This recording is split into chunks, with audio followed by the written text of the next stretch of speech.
Hi, my name is Donna Halper, and you're listening to Two Guys Talking Rush. Now, you don't have to be a guy, but you do have to love Rush.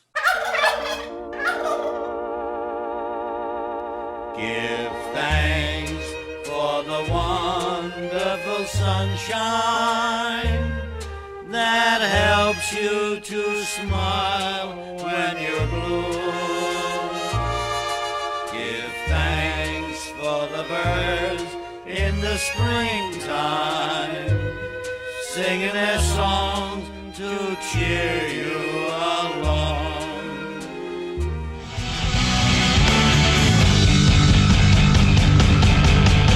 Two guys are talking, rush two guys are talking, rush two guys are talking, rush two guys are talking, rush two guys.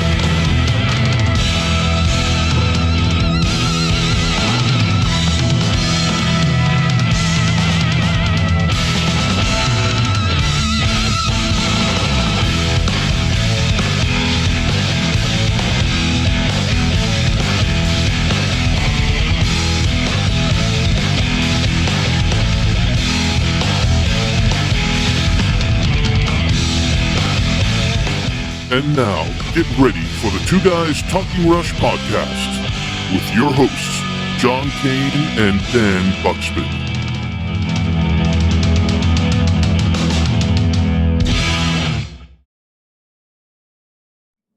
Here it is. My name's John Kane, and this is the delightful Dan Bukszpan.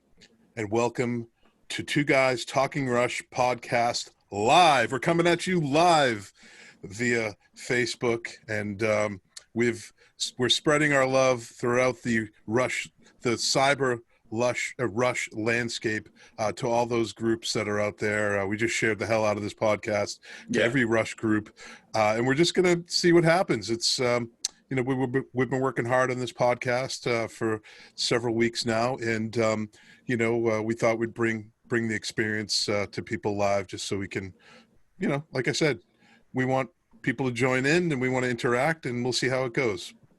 Yeah, the word live suggests something very exciting. So, there's always the possibility of who knows, because there's the whole who knows aspect of it. So, exactly. Who knows? Exactly. Who knows? And, when we say live, this is going to be recorded and probably played or launched via the podcast 3 or 4 weeks from now. But we are recording this live via Zoom to Facebook. We're going to have our guests on live, and it's a test. We're conquering new ground. We're very progressive, like Rush. Exactly. We're trying new things, right? Well, Dan, another incredible show for a podcast that has transcended all expectations of mediocrity. Yeah. So much so that Dan and I have even impressed ourselves. We love Rush, and so don't you. So consider this podcast a safe space for us to revel in the exemplary music and stories of Rush. It's not two guys talking David Hasselhoff, folks. It's two guys talking the enormously iconic Rush. So listen in and discover the best Rush podcast in the entire Solar Federation. Yes. Think of this episode as a cornucopia, a horn of plenty filled with inexhaustible gifts and the celebratory fruits of life as it relates to Rush. We welcome you into our cyber home, so fill your bellies. The door is always open at Two Guys Talking Rush. How was that, Dan? That was amazing. Amazing. That took me like 3 weeks to write that. The Horn of Plenty part, especially. I was always confused by the Horn of Plenty, like going back to when I was very little, because it's this like basket thing, and the vegetables that are like sort of falling out of it are not really, like, they're kind of exotic vegetables that children don't eat. Right.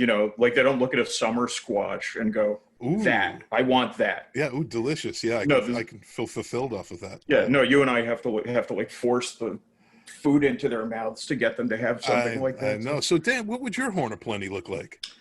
My Horn of Plenty, honestly, I got, they put out this 26 disc box set of everything that King Crimson recorded in 1969, and I got that last week. That, my friend, is a Horn of Plenty. That is a horn of plenty. Well, say. congratulations. Because it's like everything they ever recorded live. Thank you. Yeah. I almost like don't want to touch it though, much less listen to it. But I'm going to have to eventually. I'm not going to. That's the problem with physical media, is like you have to eventually touch it and violate the packaging and all that sort of thing. I know. I'm not, I don't like to keep things all wrapped up and look at them for the rest of my life. I open stuff up. Who cares? I actually, it's funny. Last week was my birthday. I went out and I'm going to buy myself a record, some records, and I had the Permanent Waves box set in my hand, and I'm like, I didn't get it just because I have, so much and I'm going to wait it out. And, frankly, I read the reviews. I didn't hear that it was like, except for the live stuff, I didn't hear it was going to be that amazing. But the live stuff is great. I know, but it's been around. It's been around, and this is coming from someone who bought it on iTunes for $14. Yeah. So, not a big investment, no shelf space whatsoever. Yeah. I don't know. As you're collecting music at this time, are you going more for quantity? Like, I want a bunch of 50-cent records at the flea market, or are you going for like virgin pressing, half speed mastered, never touched by human hands before kind of a thing? Well, I'll take whatever I can get. I mean, the pickings are slim these days, so, I'm trying to amass a large collection of records, which I have at this point. And, I think somewhere in my head, I don't have everything cataloged, but in my head, I know what I have. Right. So I'll see it and like, I don't have that. I'll buy that copy, For example, last week I went to a yard sale. I found Signals. In a bin. Yeah. $5. I can't leave it behind. I think I have 10 copies of Signals. I can't leave. I feel guilty leaving it behind. You're like adopting orphans. Yes. Right. It's like, come children, all of you, come to my home. That's was it in good shape and playable and all that, or do you not even? Excellent. Oh, great. Yeah, it's an excellent. I could tell, it's usually, you could just put it up to the light and see the quality of the grooves and how much of it's been played, But but there's stuff that I want. I mean, I want Presto on vinyl, which I can't seem to get my hands on for under $75. And, Roll the Bones is untouchable. I think that last I saw that record was going for like $300. We've talked about this before. Forget about counterparts. You can't even touch that. It just weren't a lot of those weren't pressed. It was the 90s, was counterparts even issued? Yeah, it was, but very limited. I mean, there weren't many that went out. I think there was a reissue, but the reissues were put out, I think, with limited pressing. So what do? Either you jump on it, like Clockwork Angels is in the hundreds now. I should have jumped on that. And even Vapor Trails reissue, limited run, and now it's $150, $200. So it is what it is, my friend. And if I could find a bin of someone getting rid of their Rush albums, I'll take them. It's a great scam for a product they used to charge $6.99 for. I know. I'm definitely showing my age. I know. But I just find it so galling. Well, we both worked at record stores, right? I worked at Strawberries, and you worked at a record store, right? Mm-hmm. Yeah, it was during the long box era too for CDs. And I remember people who would come in to buy records. It would be like one record. They were there for something very specific that they wanted. Yeah. People buying CDs would just hoard everything. They would just get everything they could possibly get their hands on. Yeah. John Taylor, the bass player for Duran Duran, came to my register once and bought $700 worth of CDs. Oh, wow. And I'm just ringing it all up. It's like, when will you listen to all? When are you going to have the time? But, well, I tell people all the time that CDs will come back around. I mean, all these, except for the sad 8-track, which I happen to have. I always show this off, but I happen to have my computer, which plays very well, by the way. I bet it plays great. Oh, it's beautiful, but it's kind of a clunky technology, and with MP3 and CD, all these disruptions in technology, the CD will come back. I held on to my prized collection of CDs, like all my Zeppelin and all the core bands, the Who and all that, but I got rid of a lot of box sets, which was probably really stupid, but I have several. I still have my box of bootlegs though. I have some. Oh, nice. I need to go through that because I think there's a lot in those bootlegs that's not on the almighty YouTube. For sure. Yeah. But definitely, yeah. So anyway, moving on, Dan. It's Thanksgiving time. Mhm. And no matter what people celebrate, how you celebrate, whether you don't call it Thanksgiving or whatever you do, hope whatever you do, you can be with some people that you love and share a little grub. And whether it's a Horn of Plenty filled with raw squash or a Horn of Plenty filled with, candy. I mean, I don't know. But do you have any plans, Dan? What are you going to do? It's just going to be the three of us. I mean, again, like we keep saying on this show over and over again, COVID. Yeah. So I shouldn't even be saying this where people can hear it, but I'm just going to come out and say it. I have always found the holidays to be a little bit of a pain in the ass sometimes. Yeah. Okay. And the fact that we can't do them this year. Yeah. I know it means a lot to people. I know this is the time of year for a lot of people, but the fact that I'm not doing anything really for Thanksgiving this year, I gotta say I can't really,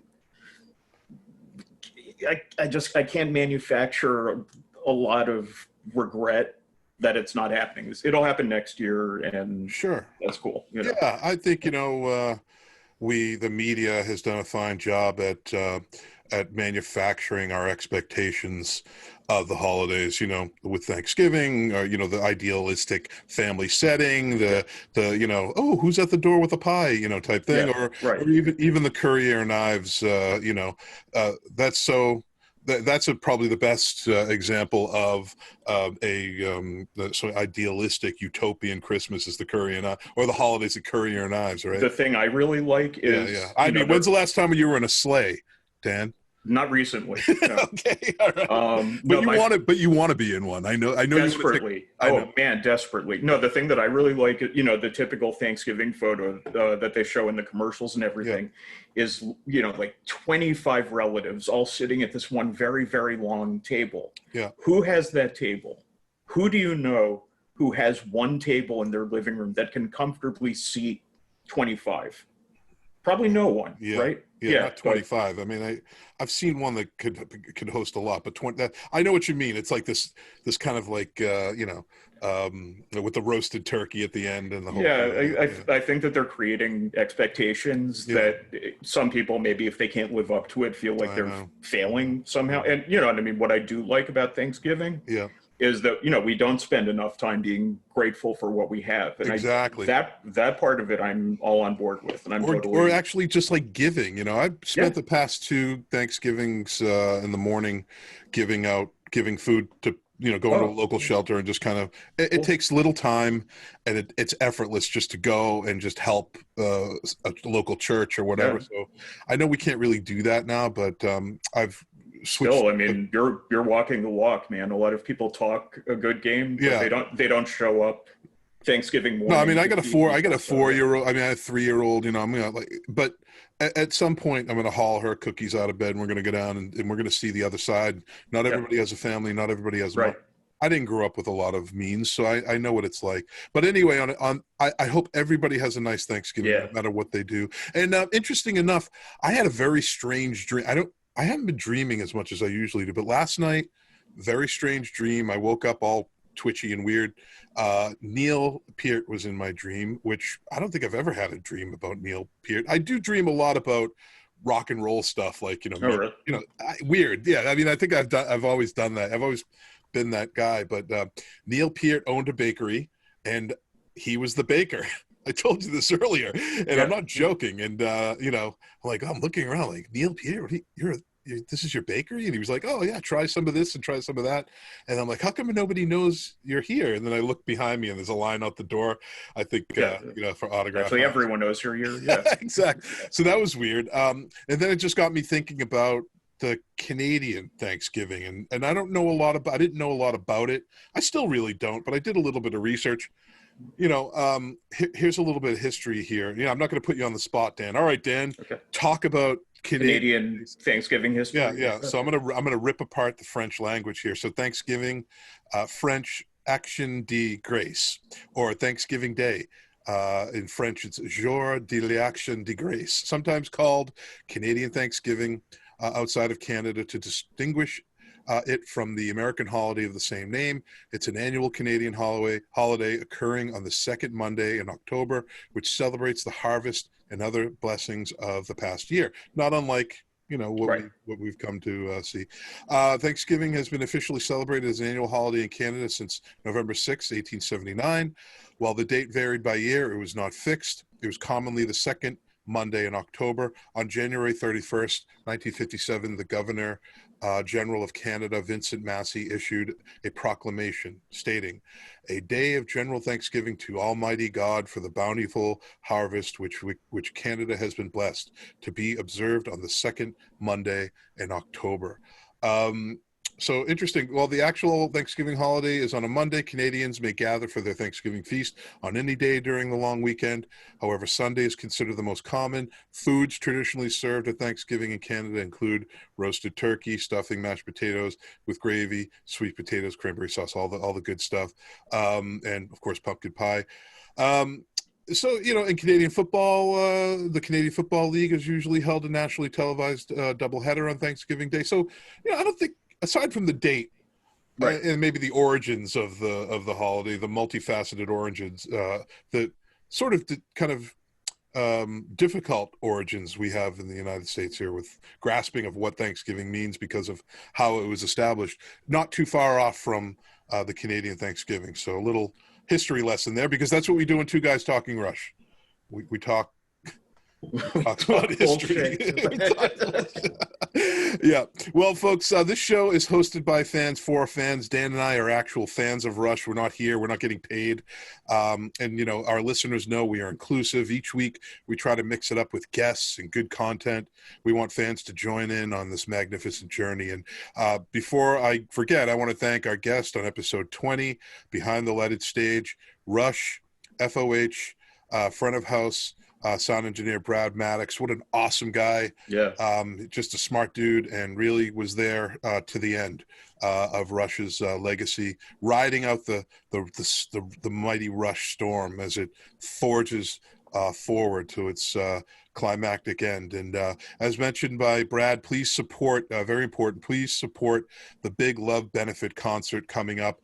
You can purchase a ticket and buy exclusive merchandise, pledge a donation, and bid on a coveted rock celebrity donated items to help support the cause. The Big Love Benefit concert will not only bring financial and mental health support to the music industry family, but offer the world a star-studded musical healing event that will reach your heart and inspire your soul. So the lineups, dates, and ticket information are coming soon. You can find out more about this benefit, and all the proceeds will go to the Sweet Relief Musicians Fund, which will help out of work concert people, live production people, concert production people, the whole thing. I mean, these people are struggling. We've had them on our show. They've talked about it. It's terrible. So Brad's an awesome guy, and go to www.sweetrelief.org.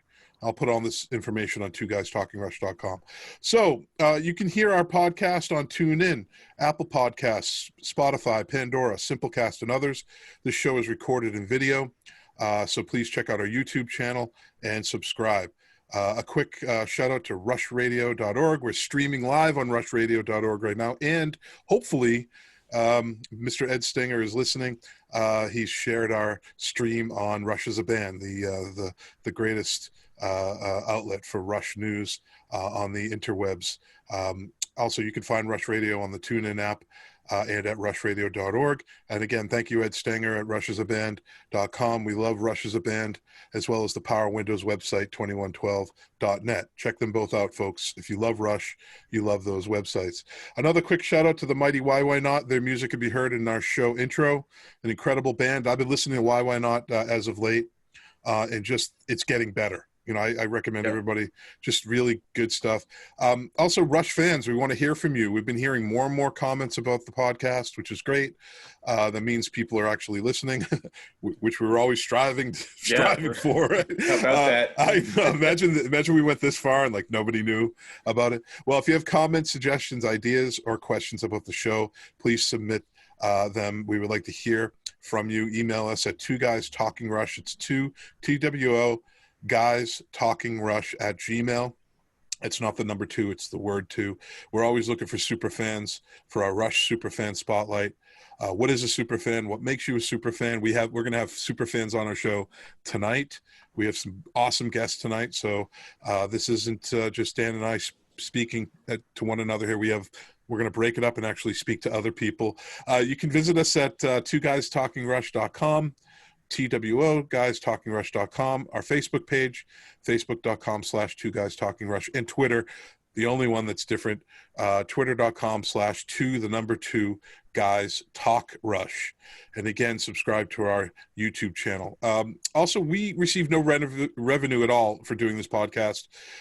No one's paying us. We're not on a payroll here. However, it does take a small amount to keep it going. If you're interested in fueling our passion to bring you the most up-to-date Rush news and awesome guests and content, please check out our Two Guys Talking Rush store at our website, twoguystalkingrush.com, where you can acquire a coffee mug, a t-shirt, a button, a sticker, and other cool stuff.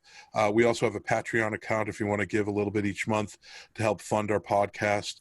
We're talking like a penny to $2, do whatever. A symbolic $2 pledge for $2. Oh, my telemarketing days are coming. Yeah. Man, Mr. and Mrs. Smith, can you help with a symbolic $2 gift to help with the Two Guys Talking Rush podcast? Well, we have a great show tonight. Hopefully lots of folks will be dropping by. In the past, we've mentioned a committee that was tasked with producing a Neil Peart memorial in the late drummer's hometown of Port Dalhousie. I finally got it right, which raised a bunch of money and needs help. Task Force Chair David Rocco and Task Force member Chris O'Connor will be on with us around in about 25 minutes. We put a call out to fans on our Superfan Spotlight, so we'll be talking to fans that have Rush tattoos. Let's see how that goes. Yeah. Obviously, it won't translate well over a podcast, but we can hear about why fans get Rush tattoos. Dan, any tattoos? As long as I get to see like a neck tattoo right here, I will be happy. That's all I want. Like of that Rush logo that's on your hat, like right here.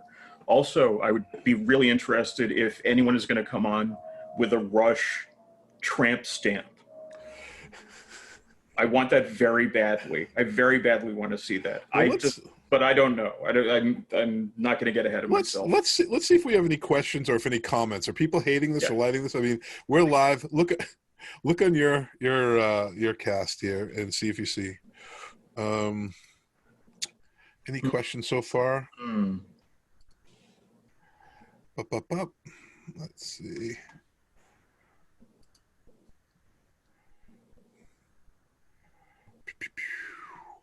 I got anybody?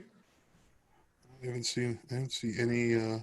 If anybody has any questions as they're watching this webcast, I want to make sure that rushradio.org is getting this feed just to double check. I believe they are, but yeah. And a Rush tramp stamp, interesting. Also known as a splat tat by some people. I've never heard that one before. That's that was new to me. That was new to me. That's pretty horrific. Yes, actually. it is. Any tattoos at all, Dan? Do you have tattoos? I have a tattoo. I got it when I was like 21 and high. I regret it to this day. And the minute skin graft technology gets a little bit better, it's coming off.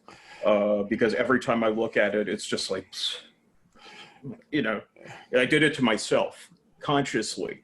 Yeah. And those are the worst mistakes in the world, are the ones you were like, no, I'm lucid. This is what I'm doing. Yeah. What is it of? Do you mind me asking? It's not like Air Supply. If it was Air Supply, I would have my sleeves rolled up and like making sure everyone could see it. No, it's a Star of David, because I was having sort of like complicated relationship with the religion in which I was brought up. Interesting. Yeah, and I believed at the time, and this is actually kind of an urban legend, that if you have a tattoo, you can't be buried in a Jewish cemetery.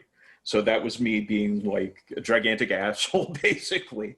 But then I found out later, no, you can still get buried here. But I'm probably going to get cremated, so it doesn't matter anyway.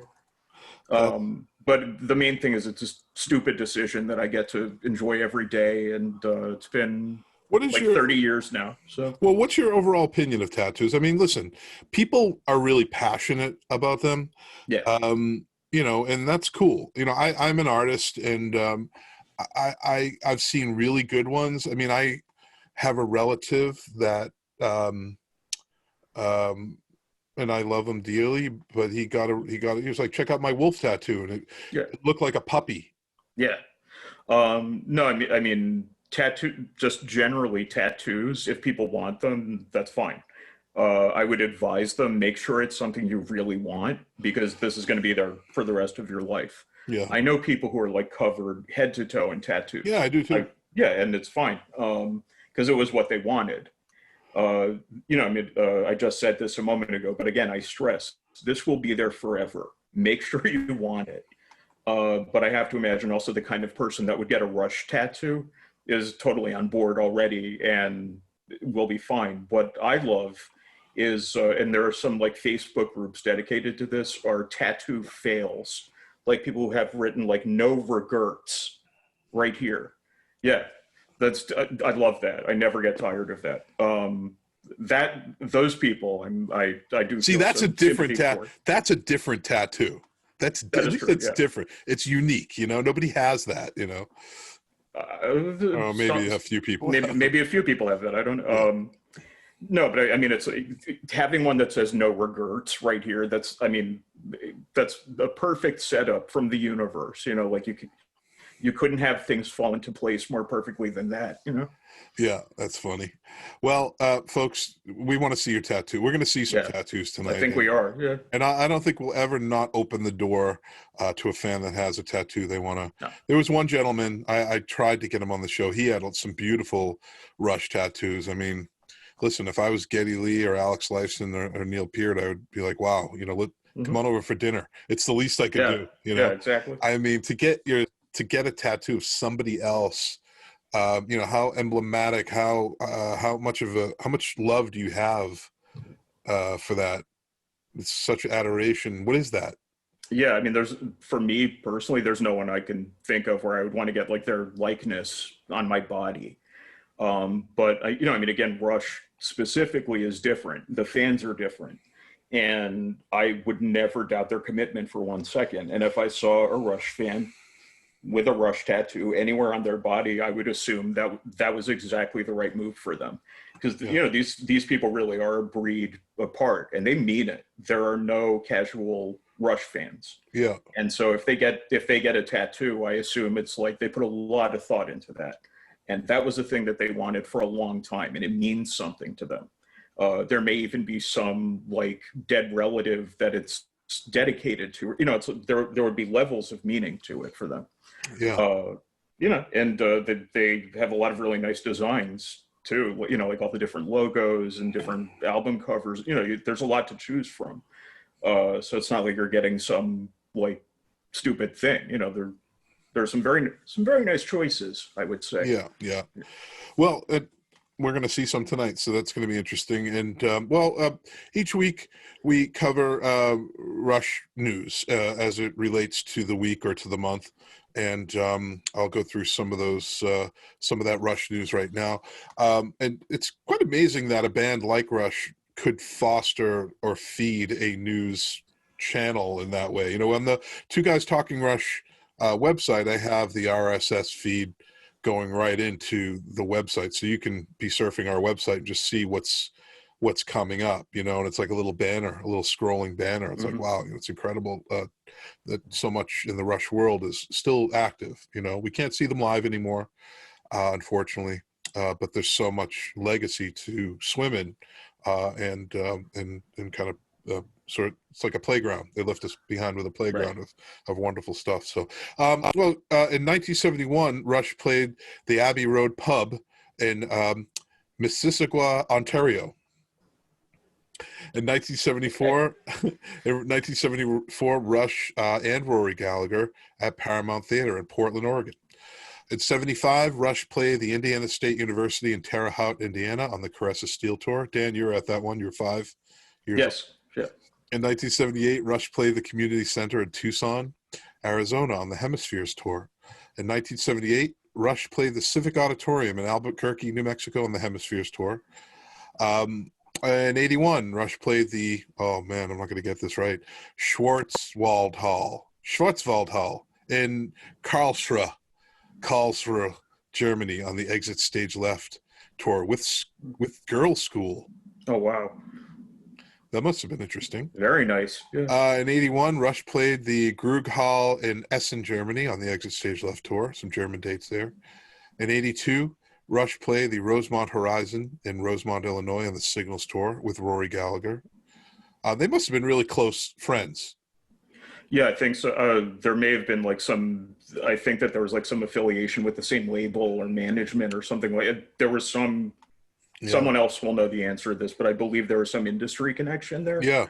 But my understanding is also that Rory Gallagher was just a really good guy. Also. Yeah, let's do this. I don't know if it'll happen, but since we're live and we're live on multiple feeds on Facebook, if anybody knows the answer to that, the relationship between Rory Gallagher and Rush, send me a direct message, John Kane on Facebook or Dan Bukszpan direct message, and we'll pop you into the Zoom room for a minute, and you could tell us your thoughts on that. So the question is the relationship with Rory Gallagher and Rush, since they had toured together so much in those early days. So this is great. I mean, this might be, if there's any other questions, we might be able to just reach out to the Rush fan base. In 84, Rush played the Osaka Shi in Osaka, Japan on the Grace Under Pressure tour. In 84, Rush played the Budokan Hall in Tokyo, Japan on the Grace Under Pressure tour. In 1993, on today's episode of Mystery Science Theater 3000, while viewing Alien from LA in 1985, Mike says, "Hey, it's the band Rush, about three guys who vaguely look like a trio." In 1995, Chronicles was certified 2 times platinum by the RIAA.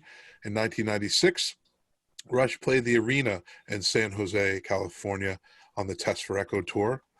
In 96, they played the Arco Arena in Sacramento, California. Let's see here. Oh, I think that was an error. In 96, they played the Arco Arena in Sacramento, California on the Test for Echo. Oh, our first flub, live flub. In 2001, hey, it must have happened like on the Jeffersons and All in the Family. All in the Family, yeah, exactly. In 2001, Rush produced and mixed by Alex Lifeson, Wasted Me by Three Doors Down, another fan favorite by Dan. Dan loves Three Doors Down. Oh, yes. You oh, yes. Yeah. Just in the shower, Produced and mixed by Alex. Couldn't even name a song. Produced and mixed by Alex Lifeson, Wasted Me by Three Doors Down was first released on their Australian Kryptonite single. That's the song, Kryptonite. In 2002, Rush played the Olympic Stadium in Porto Alegre, Brazil on the Vapor Trails Tour, their first concert in Brazil. In 2007, the video game Rock Band was released, including a cover of Tom Sawyer. I think it's still on that. Is Rock Band still a thing, like with video? I'm not a gamer, but... I believe it is. Okay. I think it is. Again, if someone else wants to reach out to us and sternly correct us, please. But I believe it is. Okay, that's another question. If anybody's out there listening, is Tom Sawyer still on the soundtrack for Rock Band? Right? Was that the right way to put it? Okay. Yeah. I think it's like, is there a Rush game in Rock Band? Okay. Yeah. All right. I barely understand it myself. Okay. So curious. All right. Well, 2011, the 3-part Sectors box sets were released by Universal Music, a reissue of Rush's Mercury catalog and high-resolution sound. I would like that. Yeah. In 2012, Rush were inducted into Guitar Center's Rock Walk. Their handprints are immortalized in front of the store's historic Hollywood location on Sunset Boulevard. In 2012, Alex Lifeson attended the TJ Martell World Tour of Wine Benefit Dinner and Auction. Boy, the Rush guys love wine. They do, yeah. Yeah. 2012, Rush played the Valley View Casino Center in San Diego, California on the Clockwork Angels Tour. 2015, the R40 live album and concert video was released. 2012 is a street address on today's episode of Jessica Jones in 2015. Interesting. 2016, a reenactment of the adventures of Huckleberry Finn concluded with Huck and Tom Sawyer attending a Rush concert on today's episode of Family Guy. Rightly so. Oh man, you gotta love Family Guy Yeah. and the Rush references, right? Yeah. You watch Family Guy? My son does. Really? So I hear my son watches like South Park, Family Guy, all that stuff, Rick and Morty, anything animated that I'm not doing my job if I let him watch. Those Yeah. are his favorite shows. Yeah. So yeah, he does watch Family Guy. And his favorite character is Stewie, the baby, of course. Oh man, yeah, it's so funny. Yeah. Are you a fan of Family Guy or not? Or I am what? not. No. Why? What is it about Family Guy you don't like? It's just never really done anything for me. I did really like Ted, though, the movie with the teddy bear Oh, that was yeah, by the yeah. same guy. Yeah. I think animation I have a problem with. It has to be at least like 80% live action, or I can't do it for whatever reason. Oh, just animation in general. In general, yeah. Oh, interesting. Although I'm a hardcore Simpsons fan. Is that still on? Yes. And they're still putting out new episodes? And they're all still the same age. Like, it's Wow. been on for over 30 years. Bart is still 10. Yeah. Yeah. And That's it's incredible. just going to keep going on like that forever. Yeah, Amazing. it's not as funny as it was back in the day, but there are still 3 involuntary laughs per episode. So to me, Wow. it's still worth it. Yeah. What times is The Simpsons on? I think it's like Sunday at 8. On Fox? Yeah, I mean, people still watch it. Isn't that amazing? They wouldn't still be like, churning it out if people weren't Yeah, watching. because that came out in like '89 or something, right? I was in college, and Yeah. I remember thinking, like, my God, this is like the funniest thing I've ever seen. And then like about 8 years later, maybe, I remember feeling like, yeah, they've kind of fallen off. I don't think I'm going to watch this anymore. Yeah. And then I came back to it, to like the same place where I stopped, and I was like, no, this is actually still really funny. There must have been some Rush tie-in somewhere at some point, right? I mean, Yeah. I can't imagine they've been on this long Yeah. and didn't do something related to Rush. I wonder, it must be the longest running animated series ever. Yes, and in fact, it's one of the longest running shows, period. Like Gunsmoke, and then The Simpsons, I think is how it goes. That's incredible. Why? How long Yeah. was Gunsmoke on for? Gunsmoke was on for like 35 years. Oh my God, Yeah. that's incredible. Wow. Yeah. And if I don't know. I don't know why anyone would watch it or want it to be on for 35 years, but Yeah, they that's sure long. loved it. So Yeah, or like One Day at a Time or whatever that soap opera was, right? Well, another favorite. yeah, Of course, has nothing to do with Rush. Well, not at all. maybe we can make a connection. Well, in Rush news, continuing on, Presto was released 31 years ago today, Oh wow. and Stephen Taylor, our guest we had on a few episodes ago, recording and mixing engineer on that album. Thank you Yes. for your work on that album, and I think Presto's getting a lot of press these days because. What were you going to say? Oh no, just I'm I mean, I don't know how much of it is colored by just what we do. Yeah. But I do feel like it's getting more love than I was ever aware of. You know what I mean? Maybe it's just like the guests that we've had on have been bringing a little bit more attention. I certainly feel bad, that at the time when it was out, I didn't really give it the attention that it maybe deserves. Yeah. Now many years later, and especially having had people on who are really like, no, you got to give that album a chance. It's worth it. I have to say they turned me around. They were correct, and I should have been listening all along. So Yeah. Well, yeah, totally. And it's just kind of a pure coincidence that today is the 31st anniversary. Well, Hudson, some more news here. Hudson Music announced earlier this week that they're sponsoring a Neil Peart drum set scholarship in partnership with the Percussive Arts Society, PAS.org. PAS will begin accepting applications for the scholarship in March of next year. The scholarship will annually award 4 drummers the opportunity for online drum set lessons from well-known artists and educators. Hudson Music produces instructional how-to videos and lesson books for drums, bass, and guitar, including Neil Peart's Anatomy of a Drum Solo and Taking Center Stage instructional videos. The Percussive Arts Society inducted Neil Peart into their 2020 Hall of Fame back in May. More details about the scholarship will be forthcoming. So be sure to follow Hudson Music on Facebook for updates. There's a promotional video for the scholarship on YouTube as well. That's cool. Yeah. Yeah.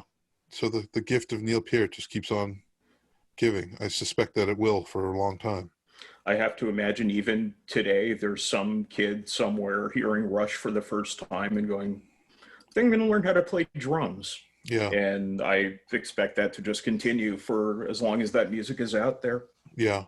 There's so many kids. I mean, I don't know what it is because of social media. I don't know if they've always existed, but there's so many young people who seem to be prodigies in some way, just who've taken on to the complexity of music at a very early age. I don't know if it's because it's mimicry or if it's just because they're so young, they get it right away or whatever. But I mean, I've seen performances by kids that are outstanding. I'm like, wow. I mean, I was playing Smoke on the Water on a string, Yeah. on a big. No, and then you see these little 6-year-old Japanese girls who are executing, like Angel of Death by Slayer perfectly, note for note. I know. Yeah. That's pretty amazing. Do you play any instruments? I play the guitar and I sing, and wow. I'm also a songwriter. Yes. Oh wow. Yeah. Anything out there or what? Not that you ever would have heard. We were not popular. Yeah. But that's okay. Yeah. Yeah. And it wasn't really it wasn't like prog. So it was like a lot more like Black Sabbath, doomy, but much slower and more depressing. So a little doom and gloom. A little doom and gloom. Yeah. Cool. The December 2020 issue of Guitar World magazine includes a cover feature on 40 guitarists who changed the world since 1980, and Rush's Alex Lifeson is included. It goes on to say, with virtuoso skills and a keen sense of songcraft, Lifeson has been the sole guitar force behind Rush for more than 45 years. A quote by Alex, soloing shouldn't be about how fast or how many notes you can play or how much better you can play than the next guy. It's got to really relate to the song or be a reflection of something in your character. Nicely said, Alex Lifeson. In the years since Rush's 74 debut album, Alex Lifeson evolved from being a heavy rocker in the classic 70s power chord pentatonic scale tradition to his role as rock's preeminent texturalist that lasted well into the 2000s. And I like that. That's just right on. They're preeminent texture. He's a texturalist. He is, especially really is. When you were getting into some 80s, 90s albums. It's really, I know a lot of people say that they feel like he was pushed to the side on those. I don't agree with that. I think just what he was doing, it fit the songs perfectly, and it just wasn't that showy. So I mean, maybe they wanted him to, be doing 64th notes and and that sort of thing the whole time. But what he did was right for the songs. I never heard him play anything where I was like, oh no, that's not what you should be doing. But those guys put thought into everything they did, so that's not surprising. Yeah, totally. Yeah, I mean, I think I mentioned this before, that Guitar Center or whatever it was back when I was kind of coming up, they had a wall it was like an infographic. Mm-hmm. And the infographic basically laid out charts as to how certain guitar gods got their sound. David Gilmour, Eddie Van Halen, and I was so glad to see Alex Lifeson up there. So if you wanted to mimic or copy that or emulate that sound, you would have bought those particular pedals, or had that particular guitar, He was, but I mean, he never really had Richie Blackmore. You can tell instantly that's him because he plays one way and he sounds one way. Alex, there was a lot going on. There were a lot of different sounds that he tried, and so I don't feel like it would have ever been right to just have an Alex Lifeson pedal, because there were so many things he did, and there was so much to what he did. There's some players, you can totally sum it up. There could be an Angus Young pedal probably with no problem, but no, Alex was, I mean, my God, he did so many different things, and being a texturalist definitely, I think, disqualifies you from having a pedal. So but I mean, wouldn't you agree though that his sound change though? I mean, did he start off as a texturalist? Do you think? No, I mean he started off definitely as like a heavy rock guitar player. Yeah. Like no doubt. Yeah. But I mean, even as early as Fly By Night, he was already starting to, like get into some like very different areas. Like the song Fly By Night itself is like, that's a lot more almost like folky guitar playing, at least in the rhythm parts. Right. And it's just not something I would have expected to hear on the first album. Right. Progressive Steel, he's doing other stuff, it's like the other guys, every album he was moving.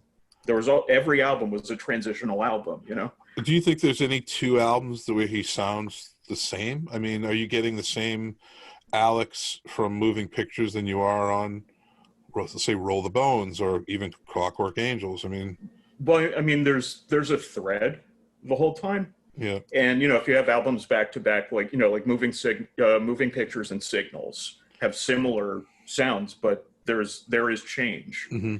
So when you get like 5 albums out or something like that, it's very different.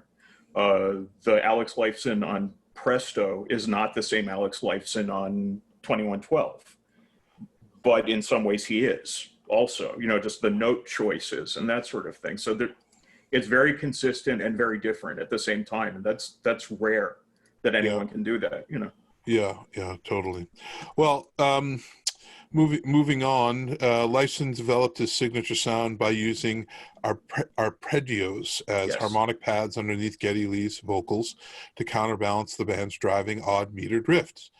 Other licensed stylistic approaches include using notes on top of strings as common tones above a moving arpeggiated bass line. You mentioned Fly By Night. Right. Incorporating open strings as in arpeggiated sequences closer to the heart, and sustaining open strings over moving power chord shapes like Jacob's Ladder. I think that's why I love his sound so much, is that kind of the sustain that he deploys. Over the past couple months, Ultimate Classic Rock has been posting excerpts from an interview they conducted with longtime Rush art director Hugh Syme, where he discusses the history and background of Rush's album cover art. So far, they've covered counterparts of Farewell to Kings, Caress of Steel, Hemispheres, Exit Stage Left, and Power Windows. We had a show where we talked about, with Martin Popoff, where we talked about our favorite album covers. This past week, they released another excerpt where Rush's 82 Signals album was covered, and Syme recalls Rush's manager Ray Daniels' negative reaction to the iconic cover art. The band's manager was apparently puzzled to the point of anger. Quote, when I told him my concept for Signals, he didn't seem to appreciate it. The prog rock trio's longtime art director Hugh Syme tells us, quote, it was one of the few times he was quite irate and stormed out of my studio saying, I don't know what the fuck this has to do with rock and roll. The image of Dalmatian sniffing the base of a bright red fire hydrant on a freshly cut lawn wasn't intended to enrage. Instead, it sprung from the idea of leaving your mark, determining whether or not you were the first to occupy a particular territory, a signal to interloping canines in the subdivision. This is the first I've ever heard that anyone had a problem with that album cover. Yeah. Was that like a big deal? Like, was that a big problem? Or? Well, maybe not. I mean, it ended up being the album cover. Syme, I think, I don't know if I mentioned it to the audience, but I had a conversation with Hugh Syme last week because he's Hugh Syme. Because he's Hugh Syme, exactly. And being an artist, I felt like I was talking to Norman Rockwell. Right. And I told him that. I said, I'm not a fanboy, but I'm an artist. I'm a trained artist, and I've studied your art, and I'm just, I'm in such admiration of your legacy, not just with Rush, but with just in the art world, your conceptualization and technique, right? So that was just such a pleasure. But he did not. He knew who I was, but he doesn't know who I am. Right. I'm low man on the totem pole, but he was so giving in the conversation. We must have talked for like 25 minutes, and halfway through the conversation, I'm like, wow, I'm talking to Hugh Syme, right? Yeah. And he's talking about Signals, and he's talking about the album covers, and I told him I really love Vapor Trail's album covers. Like, oh, he's like, I love that too. And here's what we did for that. And, I think he's even amazed by the work he's done for Rush. It's great so stuff. incredible. I mean, I don't think that they haven't. I mean, I can't think of an album cover of theirs where I'm like, oh yeah, that was wrong. They shouldn't have done that. It's all of them. I think there's something to them. Signals is my favorite Rush album, and I must have stared at that cover like a million times in my life. It never once occurred to me that like anyone would have any problems with it. But people I think react to visual art almost more than they do to music. Like they get this like instant visceral thing from it. So it just never occurred to me. Yeah. But I don't know that are they really, is it really terrible that there's a dog in a fire hydrant? It doesn't take anything away from it goes right down to there's just the basic kind of innate instincts of animal. I mean, I think that's what he's getting at, like what are the signals we just without English language or without vocal language, or vocal signals, what is it that we have in us that draws us to something, which is incredible. Well, moving on, the folks at RushCon have announced their 4th annual Rush Fan Secret Santa. Fans who wish to participate can get all the details if you sign up. Go onto their RushCon Facebook page. There's a Google Docs form or the RushCon webpage. The deadline for entry is coming up on November 22nd. Yikes, that's tomorrow. You might miss it. With matches being sent out on November 26th. Let me guess, we're going to get Triumph mugs. The band Triumph. I thought you meant the insult comic dog. I love him. Yes. I want him on the show badly, and he would do nothing but to just mercilessly terrorize the both of us. Get him on. I'll get him on. Okay, all right. This has to happen. All right. So for details on RushCon's Secret Santa, and updates, be sure to follow RushCon on Facebook and Twitter. Anyway, let's get into a little bit of Neil Peart as it relates to where he grew up in St. Catharines, Ontario, and the song Lakeside Park, and as that relates to our guests coming up. And I got to roll through this, but the song Lakeside Park, I've always heard that the band didn't love it as much. It's a fan favorite, I think. Some of the, we can't play the song, but some of the lyrics are just beautiful. Midway hawkers calling, try your luck with me, merry-go-round wheezing the name of the same old melody, a 10,000 cent wonders, who could ask for more, a pocket full of silver, the key to heaven's door, Lakeside Park, willows in the breeze, Lakeside Park, so many memories, laughing rides, midway lights, shining stars on summer nights. I mean, listen, you grew up in New York, you probably went to Coney Island as a kid, or maybe even what are the other, did you go to anybody who has sat in a field on a summer day can totally identify with that song. I know. It's true. Well, Lakeside Park is a single from Rush's 3rd album, Caress of Steel. The music was written by Geddy Lee and Alex Lifeson, and lyrics written by Neil Peart. The Lakeside Park mentioned in the song is on the shore of Port Dalhousie, a suburb of St. Catharines, Ontario, on the south shore of Lake Ontario in Canada. Peart lived very close to Lakeside Park and spent summers as a child working and playing there. The lyrics mention the 24th of May, which is Victoria Day, commemorating Queen Victoria's birthday. The actual Lakeside Park in Port Dalhousie overlooks the War of 1812 wreck sites of the USS Hamilton and USS Scourge. The smaller of the two piers in Port Dalhousie have been used as staging area for most of the Hamilton Scourge survey expeditions to the wreck sites. Neil Peart gave some insight regarding the song. In my early teens, I achieved every port kid's dream, a summer job at Lakeside Park. In those days, it was still a thriving and exciting whirl of rides, games, music, and lights. So many ghosts haunt that vanished midway. So many memories bring it back for me. I ran the bubble game, calling out, catch a bubble, prize every time, all day. And sometimes the ball toss game. When it wasn't busy, I would sit at the back door and watch the kids on the trampoline. I got fired. This is from an article called A Port Boys Story, Merely Players by Neil Peart, written in 1994. Geddy Lee gave a somewhat unfavorable mention of the song in 1993 in an interview. A lot of the early stuff I'm really proud of. Some of it sounds really goofy, but some of it stands up better than I gave it credit for. As weird as my voice sounds when I listen back, I certainly dig some of the arrangements. I can't go back beyond 2012 really, because that starts to get a bit hairy for me. And if I hear Lakeside Park on the radio, I cringe. What a lousy song. Oh, This is sad. 1993. I think he's probably changed his mind. I hope I don't so. Yeah. I don't regret anything that I've done. Geddy Lee, Raw Magazine, in June 2020, the city of St. Catharines announced that a pavilion in Lakeside Park would be named after Neil Peart. The song was played in part for the first time since the mid-'70s on the 2015 R40 tour. In 2016 interview with Guitar World, Lee reaffirmed his distaste for the song, but agreed to include it in the set list when Lifeson expressed interest.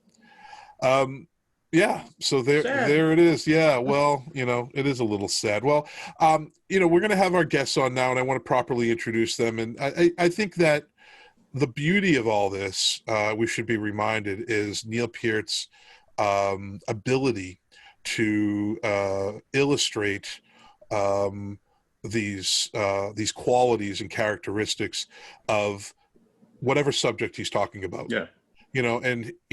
What do they say? They say write about what we're both authors, right? Sure. We've written books.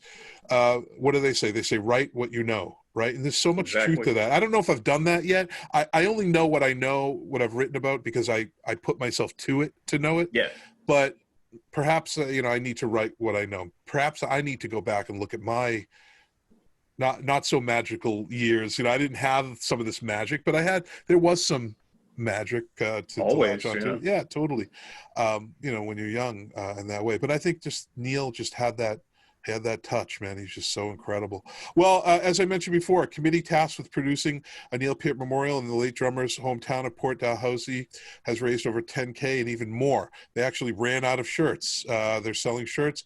That's our guest, Christopher O'Connor, founder of the Port Dalhousie Supply Company and the O'Connor Initiative, and David Rocco Taskforce Chair.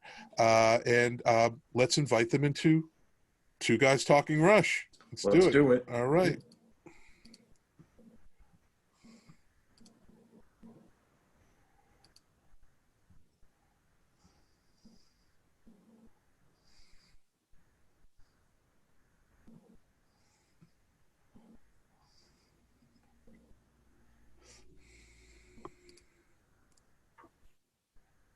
Hey, David. How are you? How are you? Not too bad. Good. I think Chris is still connecting there. Yeah. Oh, I'm Dan, by the way. How you doing? Yes, this is Dan Bukszpan. Yeah, I was reading your site. Oh, good. Yeah, thanks a lot for coming on the show. No, Chris, no problem. A pleasure. Chris, can you hear us? All right, we're good. Can you hear me? Yes. Yes. All right. Hi, guys. Well, I'm John Kane, and this is Dan Bukszpan, and we're the hosts of Two Guys Talking Rush. Thank you very much for coming on. Nice. Thanks for having us. Yeah. Totally. So we've been, we gave you somewhat of an introduction there. You can introduce yourselves, of course, but as your story, what you're doing relates to the band and of course, Neil Peart. We were talking about the song Lakeside Park and this area of the world where Neil Peart grew up and how significant it was to him as it was written in the song Lakeside Park. But why don't you guys introduce yourselves and maybe kind of bring us up to speed with what you're doing and who you are in the world and all that, and I'll let you have the floor. So maybe starting with you, Chris. Sure. Thanks. Really appreciate having everybody on here today. I'm Chris O'Connor. I run the Port Dalhousie Supply Company as a kind of fun side business. I'm a portfolio manager by day and a t-shirt guy by evening. So we here in Port Dalhousie, home of Lakeside Park, we bring people together with our swag. So it was a huge community connection here, and we did a lot of our apparel just to celebrate place, which is Port Dalhousie. If you ever come up here, or when you ever come up here to visit the exciting future project we'll discuss, instantly realize how special Port Dalhousie really is. So we made some apparel, brought some people together. It's taken off. I probably spend too much time on it, but it's really fun. I get to talk about it every day. And this year, we always wanted to do something Rush-esque, even prior to Neil's passing. But due to Neil's passing in January, we certainly didn't want the event to go unmarked, or at least unrecognized from the local perspective. And our way to do that was to make these Lakeside Park t-shirts, which you can kind of see our dwindling inventory, which is going out as we speak this weekend and into next week. We had a really big back order, and we just got inventory on Thursday. So we're using these t-shirts to celebrate place, which is Lakeside Park, celebrate art, which is the song Lakeside Park, but ultimately celebrate the man and the artist, Neil Peart. So that's me in a nutshell. Cool. And we'll get back to some of that. David, what about yourself, man? Well, my history, I spent 30 years in rock radio in this area of Ontario, working in St. Catharines and Hamilton. I currently publish an entertainment website digitally called Go Be Weekly here in Niagara, and I'm the chair of the Neil Peart Memorial Committee here, tasked with trying to find an adequate way to honor the man in Lakeside Park. Cool. So why, this is a stupid question, I know, and a lot of Rush fans are probably going to be like, duh, but why memorialize Neil Peart? Why is it so important to do this for you guys? Do you want me to take that, Chris? Well, you were continuing to talk, but I'll go right after you. Yeah, great. Well, Neil's stature around the world is well known. He's one of those individuals that, let's say there's no scandal around Neil. He was the real deal. His talent is immeasurable. He's iconic. He's one of those musicians that has realistically inspired generations of drummers, but not only to be great musicians, to be great people. Neil was a well-rounded individual, best-selling author, well-read, intelligent, calm demeanor, he's just such an admirable person. And in a town like ours, St. Catharines, Ontario, we've had some famous people come from our town before, usually hockey players and supermodels. But, Neil, not us, though, not us. No, not neither of us, thanks, Chris. But Neil is just, his stature, at least, from our perspective and the committee's perspective, is there's no one worthier of being memorialized. And the fact that it's Lakeside Park is just so fitting. Yeah, I would love to echo everything David just said. Yeah, totally.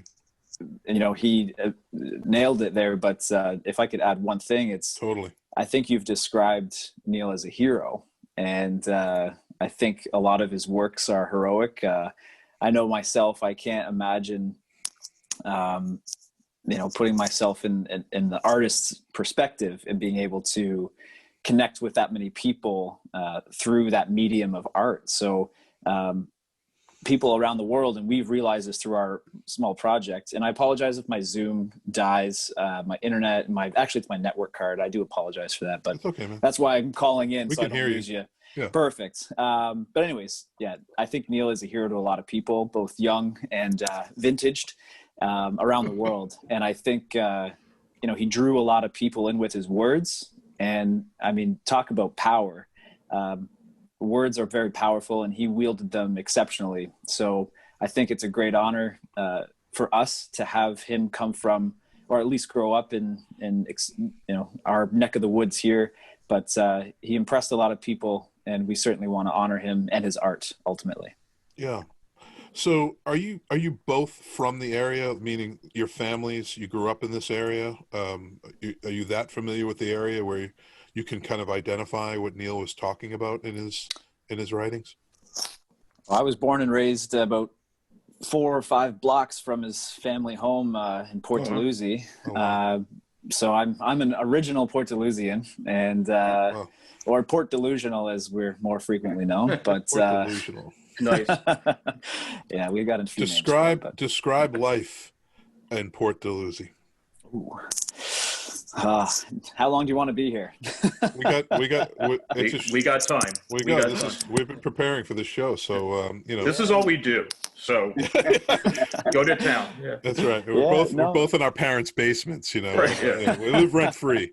Yeah. There's probably two types of life to discuss there, right, Chris? In the heyday, the daily life and the nightlife.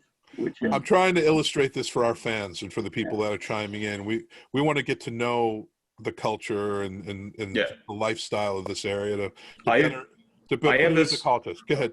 No, just I have a sense of what it's like that's informed solely by the little pictures in my head that I get when I listen to the song Lakeside Park. That's 100% of what I know about it.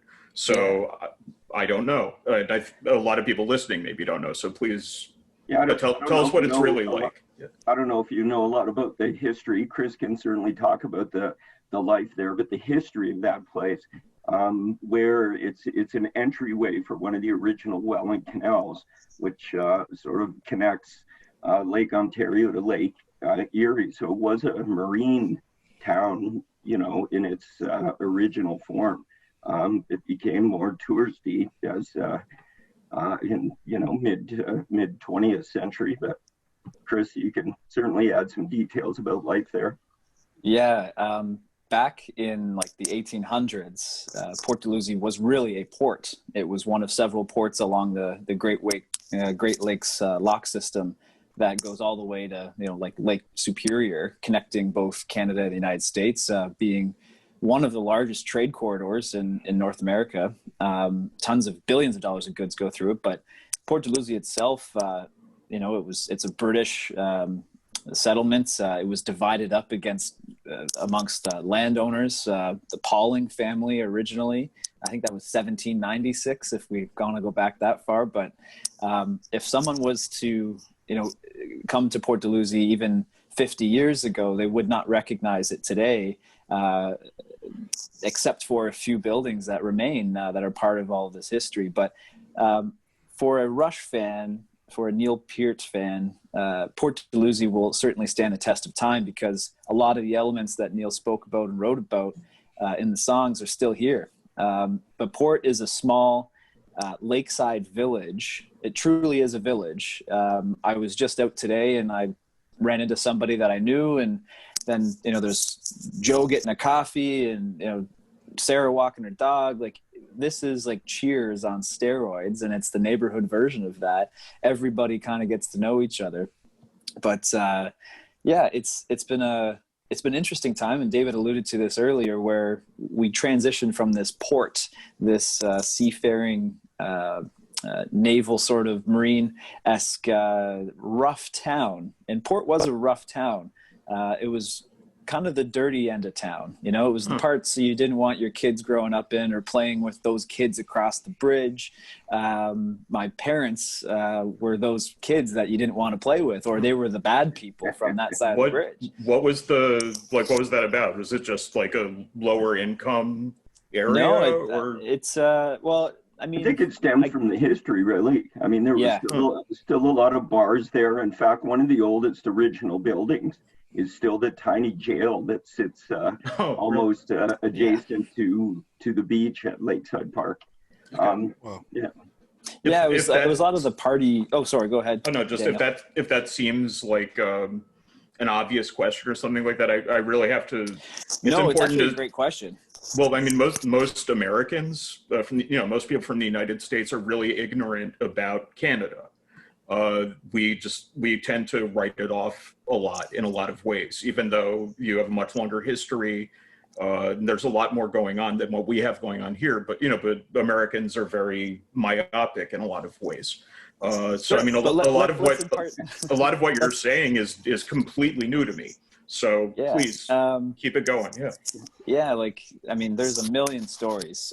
Sure. Actually, I had this project. We did a beer, and on the back of the beer it said, "Port Dalhousie is a place of many stories. So here's a beer for all those good times and more." Because it could be, you know, your first kiss down at the ice cream store. It could be walking the piers to watch a sunset. It could be, you know, getting in your first bar fight down at the Port Mansion or the Lakeside, the Lions Tavern. It's, you know, infamous is a great way to describe Port Dalhousie. Definitely more fights at the Lions, Chris. Yeah. Not Yeah, speaking from experience. Oh yeah, sure.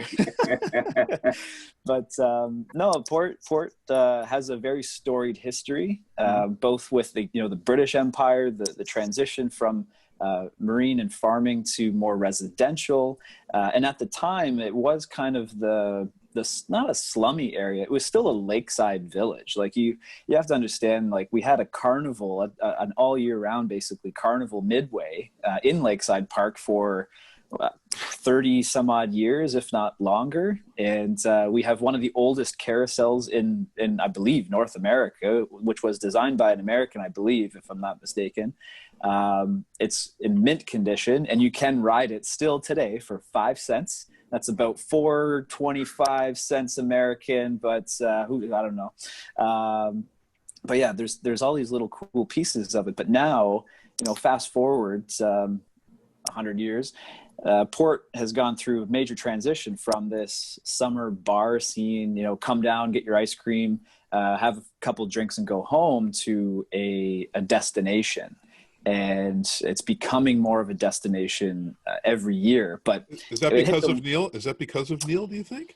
I mean, no, but I want it to become. Do you see a lot of Rush fans? Do you see a lot of Rush fans walking through the town? I mean, is it like that, or? And they're going, Not "There's yet. the pier. We have to smoke by that pier." We certainly hope so, with this initiative that we're trying to, you know, bring together. That's we kind of envisioning that happening in the future for sure. Rightly so. Yeah. Good. But just to point out that, I mean, what we want to do is Port went through this tough part, and now you walk around and it's actually the place to be. Port Dalhousie and St. Catharines has become this very attractive neighborhood. It is a lakeside village. If you look at it from Google Earth, you can actually see it's a sandbar. So it's kind of got water on both sides, 2 bridges, you know, removing the rest of the world. So it's kind of this unique enclave, and it's very attractive from you know, an outsider's point of view, because you're 5 minutes to everything, and it's beautiful, it's safe, it's great. I love it here. I've grown up here. I've been very lucky with that. Like, my stories are literally growing up on the beach and just playing. Like, there was no rules, and a lot of Port kids would express that too, is there wasn't many rules, you know, hopping fences and having the time of your life, like truly being yourself. And, you know, I think a lot of people would speak to that. And I think Neil captured a lot of that in that song. But Port now is great. And I think certainly through our work with the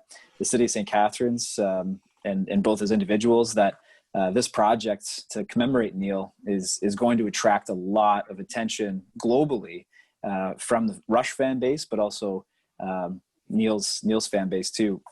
I was hanging out down there, and I was wearing the Lakeside Park t-shirt, and the gentleman said, "Hey, where do I get one of those?" He was from Quebec, which is, you know, kind of even more north than where we are. It's the French Canada part. And he's like, "Actually, I'm on a Rush tour."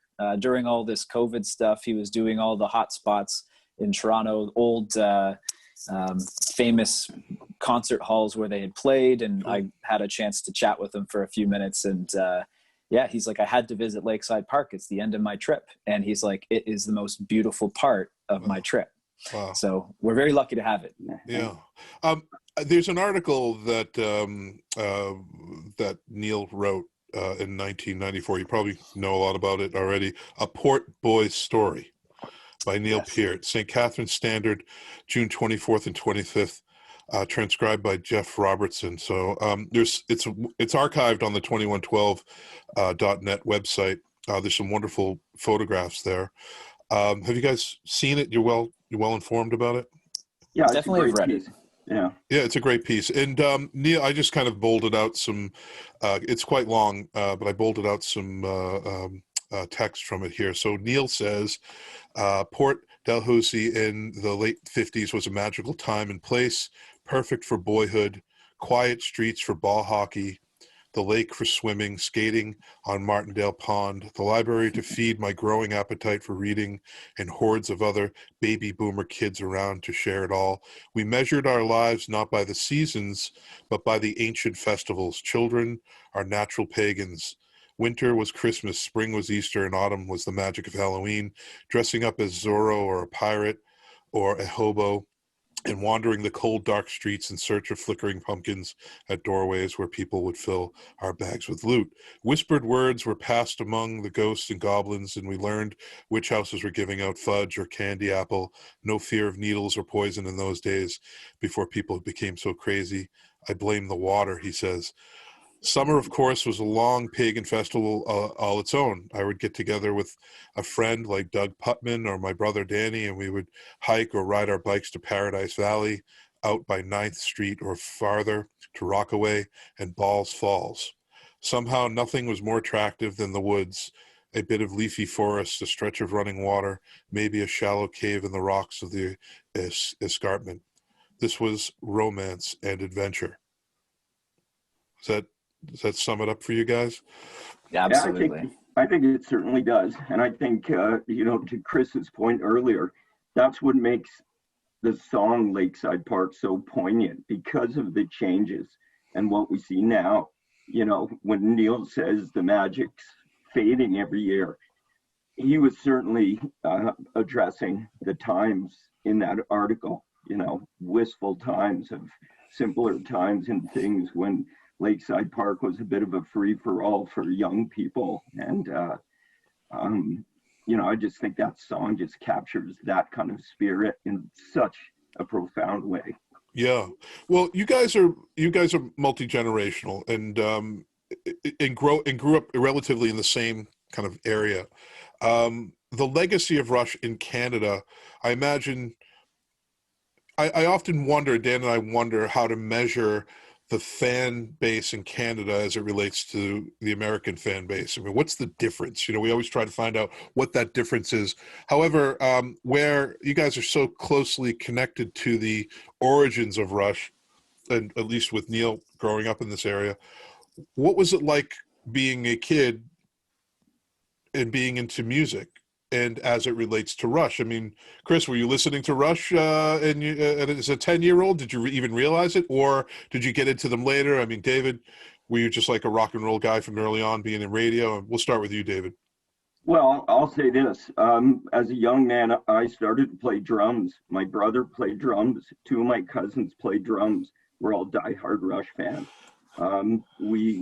My daughter went to the high school, Laura Secord, where in the documentary on Rush, where you saw archive footage from years ago. So Rush was one of those bands that you, as a Canadian, I felt, a young, long-haired, 70s rockhead, certainly loved Rush. We were proud of them. In my radio days, I will say they were significant in the amount of airplay they got. Certainly in Canadian radio, we do have CanCon regulations that ask us to play 35% Canadian music. But Rush was one of those bands that you didn't feel obligated to play. You played them because they were great. They weren't, Prism or Trooper, the kind of bands that benefited from those CanCon regulations. Rush was the real deal, and we recognized it early as fans. Is Rush still played on Canadian radio? Of course. Yeah. Good. Oh, good. A lot. I mean, I'm maybe even more so than American radio. I mean, I listen to radio still, and I don't hear deep cuts. Is Canadian radio playing deep cuts, or is it just kind of the hits? Curious. Well, it depends on the station. Certainly here in Southern Ontario, I worked at a Hamilton station. Neil was originally born a little south of Hamilton. So there was attempts from that station to try and claim Neil as their own. That kind of fell on deaf ears in the Niagara area. But certainly the local rock radio station, Hits FM, has been a diehard Rush advocate for years. I mean, there was always Rush features, and whenever there was a tour, you know, there was always flyaway contests. Rush always, you know, transcended all the other artists just because of their stature internationally. I mean, there's not too many bands that have been honored by NASA, you know, and so it's kind of a point of pride. XM Radio also did a whole channel for them just recently. I think it's still on, but it should be. Yeah. Well, there's rushradio.org as well. They stream Rush, yeah. And the good thing about being where we are, we're a border area, of course. I mean, my first 3 Rush shows were all in Buffalo. Wow. I didn't see them in Toronto till a couple of tours later. I still remember my first show because I got kicked out and snuck back in by climbing a tree in the old Buffalo Odd, climbing in a window and getting back in the show. That was good man. Very good. So I was like, I'm not missing this show. It was Rush and Max Webster. So I don't know if you're familiar with that. Oh yeah, definitely. Yeah, that's awesome. So Chris, when did you get into Rush, man? You know, it was a slow burn, I would say. You know, it certainly wasn't impressed upon me by anybody. I kind of found out through my community, I would say. A lot of my friends who are very into music as young guys, they picked up Rush right away. There was a little music festival called Cicada Fest in Port Dalhousie that started in a backyard, and now it's attracting talent from all across Canada. And it's kind of the end of the season, end of the road for a lot of artists, and these guys, the Lep brothers, I'll drop some names, but they're young guys, and they listened to a lot of them and sort of their friend group. And every time I was around, they had great music playing, and Rush was always on. But then I would really say it was the connection of Neil and place that really got me into the music, because I like biographies. I like to study people and sort of their stories. I'm not a big fiction reader. I love to read about, you know, individual stories and their coming up and whatnot. So when I had kind of figured out as a young man who Neil was, what he stood for, what the music was, kind of looking into it, because, you know, basically neighbors. So who is this guy? Why does the world love him? And then when you start reading and listening, it's like, this is why. So I'll be honest, it was a slow burn. I didn't hear one song and got hooked. It was more, I started to understand the band and the lyrics, and it really hit home for me because of where they came from. They're Canadian, they're global superstars. We only have a few, but they're growing. And we certainly wanted to celebrate that. But it was really my community that brought Rush into my life. And then more and more I started listening to the songs and the different albums and reading into it. Like, you know, I just picked up Neil's book on his bicycle trip across Cameroon, and I'm in love with it. Like, it is just I'm into 12 pages because I just picked it up quickly, and I got sunk right into it. And I said, I got to put this down because I'm going to spend the rest of the day doing this. So for me, it was the people around me. And then you start meeting people that talk about Neil. And I'm a young guy, I'm 28. So, I mean, I'm a totally different vintage than the real Rush fan. So I said vintage. But, you know, I actually met, I know people that talk to me now because we're involved with this project and say, I know the Starman. And he's still living in St. Catharines. He's around. You know, some of the guys holding the pictures on the album of Moving Pictures, they didn't know they were going to be on the album till they showed them. They're like, oh yeah, you made the album cover. And I'm like, how do you not what? But that's just the amazing part of who they were. Right. And are. So to me, it was just the stories, the influence of place really connected with me. And it's become part of who I am as a Port Dalhousian and Chris O'Connor. I just love where I come from, and Neil and Rush are a big part of that. So I educated myself slowly on that. Good. guys. Guys talking rush. Two guys. Two guys talking rush. Two guys talking rush. Two guys. Two guys talking rush. Two guys.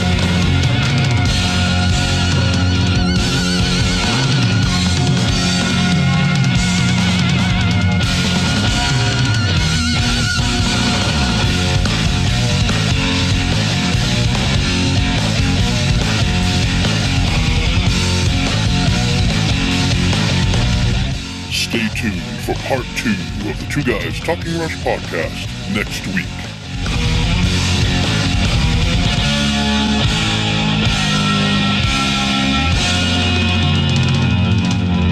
That's not nice. Live music inspires millions around the world, but the concerts we all enjoy wouldn't be possible without the countless crew members working behind the scenes. As COVID-19 puts concerts on pause, we want to extend a helping hand to the touring and venue crews who depend on shows to make a living. Crew Nation was created to do just that. Crew members are the backbone of the live music industry, and we hope you'll join us in supporting them through this temporary intermission until we can once again unite millions around the world through the power of live music. Crew Nation is powered by Music Forward Foundation, a charitable 501c3 organization that will be administering the fund. Live Nation has committed $10 million to Crew Nation, contributing an initial $5 million to the fund, then matching the next $5 million given by artists, fans, and employees dollar for dollar. Please support Crew Nation at www.livenationentertainment.com/Crew Nation.